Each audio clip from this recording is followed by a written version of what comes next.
اگه کلمه اطلانتیس رو توی گوگل تایپ و سرچ کنید چیزی حدود 120 میلیون نتیجه براتون ظاهر میشه. بدیهیه که داستان اطلانتیس مدت هاست که افراد زیادی رو از دانشمند گرفته تا عارف و مشهوداً مردم عادی رو به خودش مشغول کرده. در تمام این مدت نامزدهای زیادی با عنوان مکان احتمالی این تمدن و شهر گم شده و غرق شده ذکر شده، اما محققا اخیراً آثاری از شهر باستانی که مشخصاتش کاملاً منطبق بر شهر اطلانتیسه در صحرای با نام ساهارا در شمال آفریقا پیدا کردن. این صحرا که اونو با عنوان بزرگترین بیابون گرم جهان هم میخونن، مساحتی حدود 9.2 میلیون کیلومتر مربع داره که وسعتش حدود 10 کشور رو در بر میگیره. اگه میخواید با کشف محققات در این صحرا و اسناد و مدارکی که نشون میده احتمالاً این همون شهر اطلانتیسه آشنا بشید، با کنجکاو تیوی همراه باشید.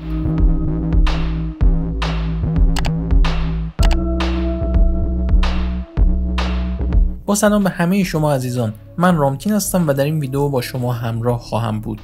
داستان اطلانتیس قدمت خیلی بالایی داره. اولین کسی که مسئله اطلانتیس رو مطرح کرد فیلسوف مشهور یونانی با نام افلاطون بود. او در کتاب ناتمام خود با نام تیمائوس اطلانتیس رو اینطوری شرح میده: مرد خردمندی با نام سولون به مصر رفت و با یک کشیش ملاقات کرد. کشیش به یک تمدن بزرگ اشاره کرد که در آن مردمش پس از یک فاجعه بزرگ فرار کردند. پایتخت آنها پر از درخچه بود و توسط 3 دایره زمین که 2 دایره آب اونها رو احاطه کرده بود سازماندهی شده بود. در شمال این شهر دامنه وسیعی از کوهها و رودخانه‌ای قرار داشت که از میان آن شهر می‌گذشت. کشیش در ادامه توضیح داد که 9000 سال پیش شهر توسط دریا بلعیده شد. در سال 2022 تصاویر ماهواره‌ای که ناسا از غرب صحرای ساهارا در کشور موریتانی گرفته بود، توجه فضانوردا، باستانشناسا و مورخا رو به خودش جلب کرد. در این تصاویر دهانه‌های دایره شکل متحدالمرکزی وجود داره که قطرش حدود 45 کیلومتره، یعنی تقریباً اندازش با شهر پاریس در فرانسه برابره. فاصله این دایره‌ها با همدیگه یه نسبت خاصی داره و جالبه بدونید که تقریباً تمام مشخصات ریاضیاتی این دهانه یافت شده در این صحرا دقیقاً با اون چیزی که افلاطون توی کتابش گفته برابری میکنه.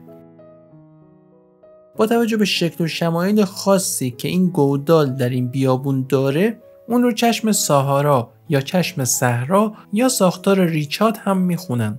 درسته که این ساختار در سالهای اخیر توی عکس‌های ماهواره‌ای نظر انسان‌ها رو به خودش جلب کرده، اما گفته شده که انسان‌ها اولین بار در سال 1930 و در مراحل بعدی هم در سال 1950 و 1960 متوجه این گودال عجیب و غریب و پیچ در پیچ شدن. کوههایی رو که افلاطون در شمال شهر اطلانتیس وصف کرده بود کاملا توی تصاویر ماهواره‌ای گرفته شده از این گودال قابل مشاهده است. حتی میشه اثر رودخونه باستانی که افلاطون توی کتابش گفته بود که از وسط این شهر عبور میکنه رو هم توی این تصاویر دید.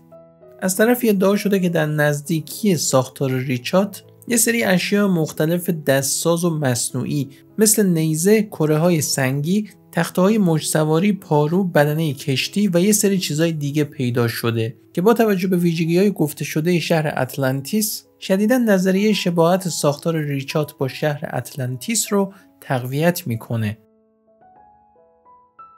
حالا شاید از خودتون بپرسید که آیا این مسئله یه شوخیه؟ چون توی صحرا و بیابون گرم و خشکی مثل ساهارا امکان نداره که یه شهری با این مشخصات وجود داشته باشه و بدتر از اون سیل اومده باشه و اونو غرق کرده باشه. اما مسئله پیچیده تر از این حرف هست، چون افلاطون ادعا کرده که حدود 10,000 سال پیش این شهر زیر آب غرق شده. سوابق علمی نشون میده که زمین در حدود 11,500 سال پیش دستخوش تغییرات آب و هوایی قابل توجهی شده. دقیقاً تو این سالا بوده که آخرین عصر یخبندون موجود روی زمین تموم شده، یعنی یخهای روی زمین شروع به آب شدن کردن. این یعنی در این برهه به خاطر آب شدن یخهای قطور روی زمین سونامی‌های عجیب و غریبی توی نقاط مختلف زمین به وجود اومده که سونامی در صحرای ساهارا در شمال آفریقا که اتفاقاً دور تا دورش رو هم دریا گرفته میتونه یکی از همون سونامی‌ها بوده باشه. داده‌های دیگه‌ای وجود داره که نشون میده که این صحرا همیشه بیابون نبوده مطالعات توپوگرافی و گرانشی انجام شده در این صحرا شبکه وسیعی از رودخونه‌ها و دریاچه‌ها رو کشف کرد که به خاطر تغییرات آب و هوایی کم کم از بین رفتن. برای مثال رودخونه‌های سنگال و نیجر حوضه‌های رودخونه‌ای وسیعی داشتن که میتونه باعث عبورشون از بین صحرا شده باشه. محققات داده‌های دیگه‌ای دارن که نشون میده رودخونه خیلی بزرگتر با نام تامان راست قبلا وجود داشته که از کوههای اطلس شروع می‌شده و به سمت جنوب، یعنی همون گودالی که شبیه اطلانتیسه، جریان پیدا می‌کرده و بعدش هم به اقیانوس اطلس می‌ریخته. اگه همه این داده‌ها رو در کنار همدیگه بذاریم می‌بینیم که احتمال اینی که این گودال وسیع همون شهر داستانی و افسانه‌ای اطلانتیس باشه اگه خیلی زیاد نباشه ولی کمم نیست. نظریه‌های زیادی در مورد چشم صحرا مطرح شده. خیلی از دانشمندان معتقدند که علت به وجود اومدن این گودال بزرگ برخورد اشیاء فرازمینی به زمین یا به قول معروف شهاب سنگ بوده. عده دیگه معتقدند که فوران آتشفشونا و مواد مذاب بوده که این ساختار رو به وجود آورده.